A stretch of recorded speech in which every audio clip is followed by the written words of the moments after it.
I've been drowning so long, I can't seem to breathe.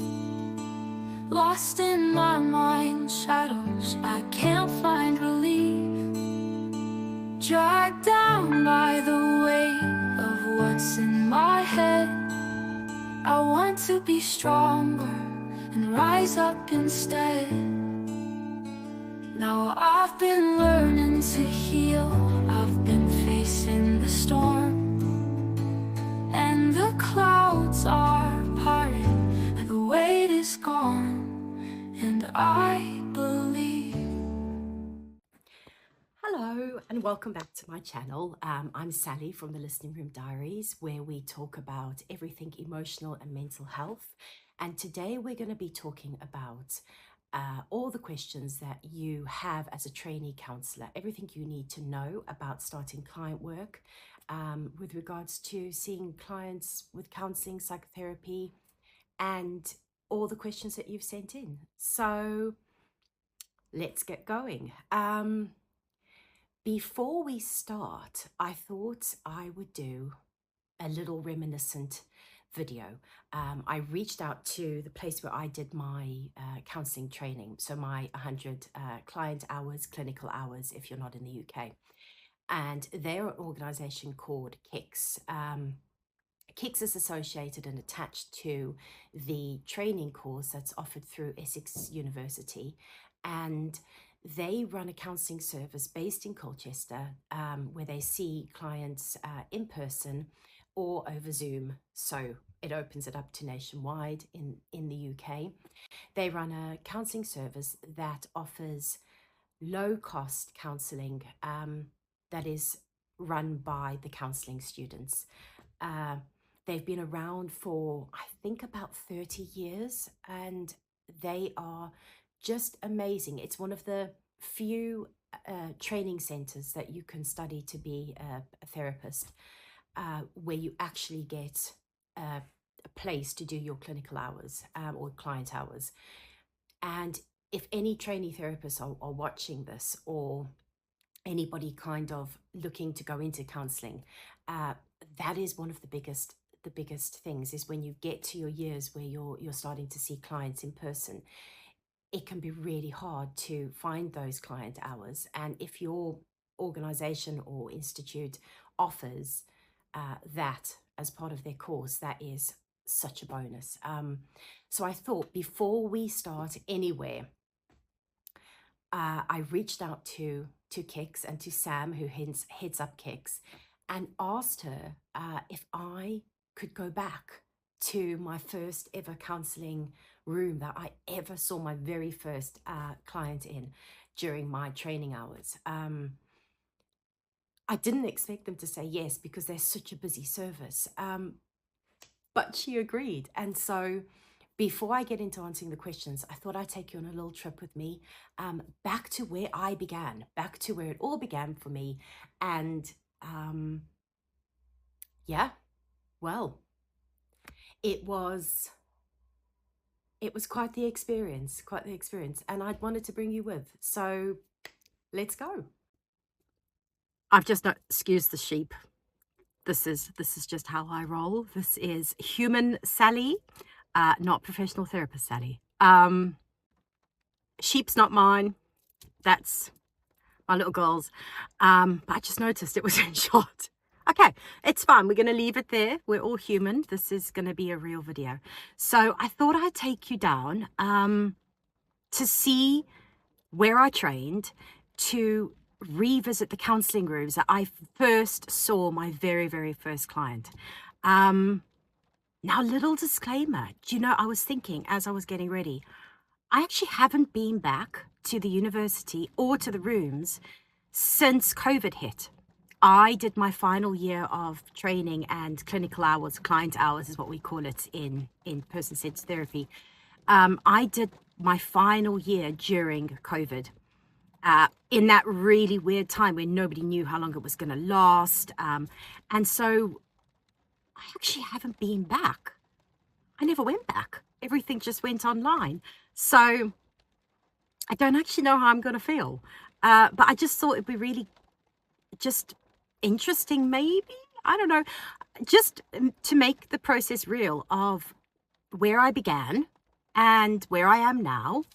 And I thought I'd take you along. So buckle up, get yourself something cozy to drink. We're going for a ride. It's raining, so not sure how much you'll see. But come along with me for the journey. Okay, bye. There's a place that's calling, a light to guide you through. When the way feels heavy, a voice is here for you. Something's coming, can you feel it rise? A space for hope, where the mind can fly. The diaries are waiting, just you wait and see. A new beginning, where you're meant to be.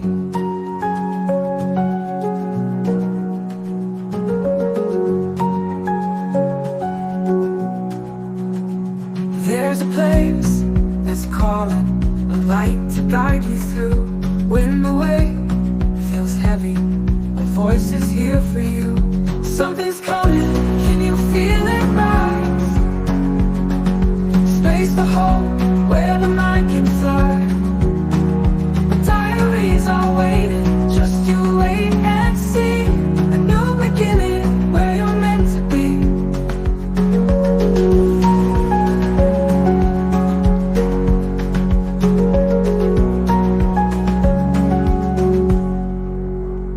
There's a place that's calling, a light to guide you through. When the way feels heavy, a voice is here for you. Something's coming, can you feel it rise? Space for hope, where the mind can fly. The diaries are waiting, just you wait and see. A new beginning, where you're meant to be.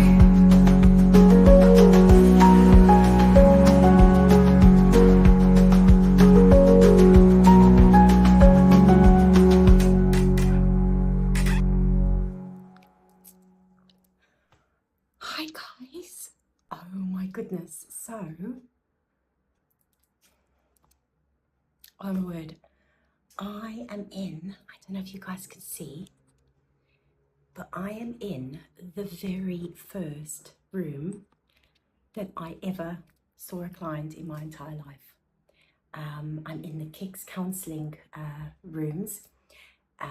This one is still one of the original rooms. And I'm literally sitting in the first chair. I don't know if you guys can see. In the first chair that I ever sat and saw a client.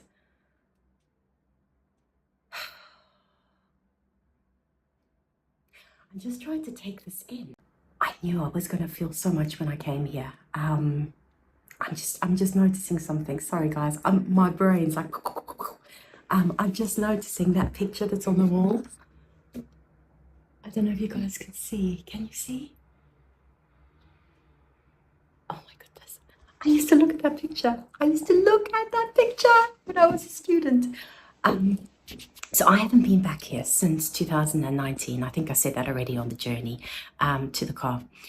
And I can't believe how much has happened since that time. When I sat in this room for the very first time, I was ready to see clients. I was theoretically ready to see clients. I was personally ready to see clients. But on a personal note, my life was absolutely falling apart and about to fall apart a lot more. I sat in this chair for the first time. I'm going to get emotional now. I sat in this chair for the first time 2 weeks after I just lost my dad and had his funeral. So I'd lost him a month before I sat in this chair, and we'd had his funeral 2 weeks before, and my world had just fallen apart. On a personal level, I was in one of the most vulnerable places I think I've ever been in my entire life. I knew I was ready to see clients. I had so much support behind me, theoretically, with the tutors, with my supervisor, with my own personal counsellor. So I was ready to hold clients, but I was going through so much, and I never, ever, ever, if I'm honest, I knew that I would do it, but I never pictured that I could do it, if that makes sense. Does that make sense? I don't know if that even makes sense. Kind of like that feeling when you know in your heart that you are going to do this and that you're going to make it, but equally you don't have a cooking clue how. Personal life-wise, I'm not talking client-wise now. And I cannot believe that I did it.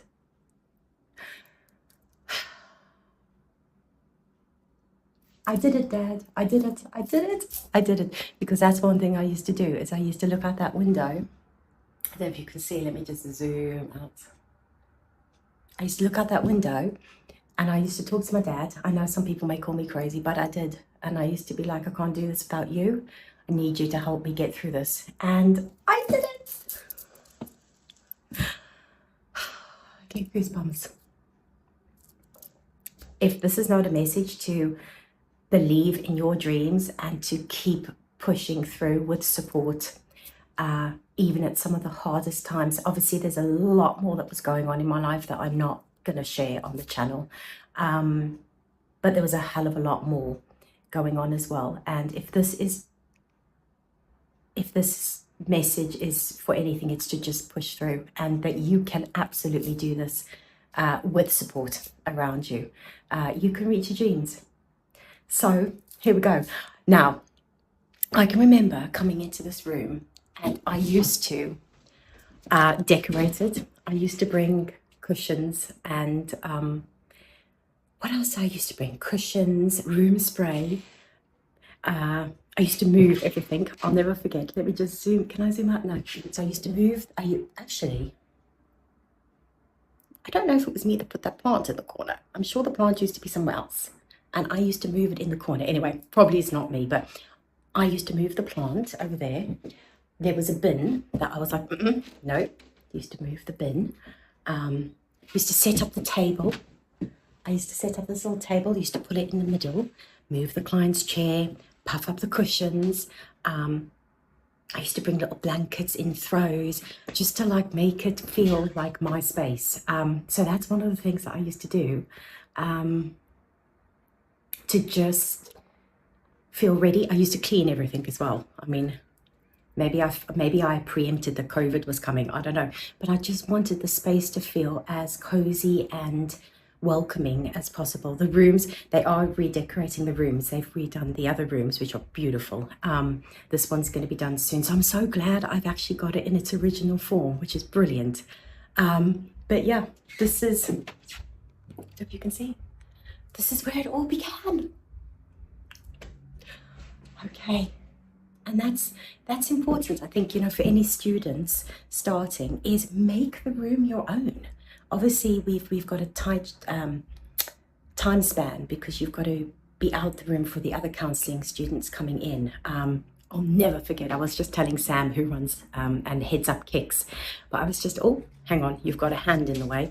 I was just telling her about this door. Oh my goodness, this door. I used to lock myself out of this door. I'm dyslexic, and 90%, 99% sure I'm ADHD as well. We'll get the assessment done. That's coming soon, next month, so stay tuned for that. But anyway, why am I telling you this? Because numbers is not a good thing in my brain. I can remember client sessions like they're movies in my head, but give me numbers, not a clue. Anyway, I could never get the number lock on this door right. And one day I was with a client and the door, I couldn't get the door open. And now I would have just owned it. But when I was a student, I was like, oh my goodness, this can't happen. I can't be doing this. The client's standing next to me. What do I do? What do I do? I owned it and it was absolutely fine. And the client was just chef's kiss, amazing. But again, it's just making me think of like counselling students coming through now and thinking, I have to be perfect, I can't get anything right, versus what you do when you're qualified and you just own it. But the pressure and the stress that's on you, or just caught another thing, the clock. Infamous clock. Again, me and clocks, not a good combination. So I can remember bringing in little digital clocks so I would make sure that I got the time right. So yeah. Okay, here we go. Last little shot of the room. Here we are. And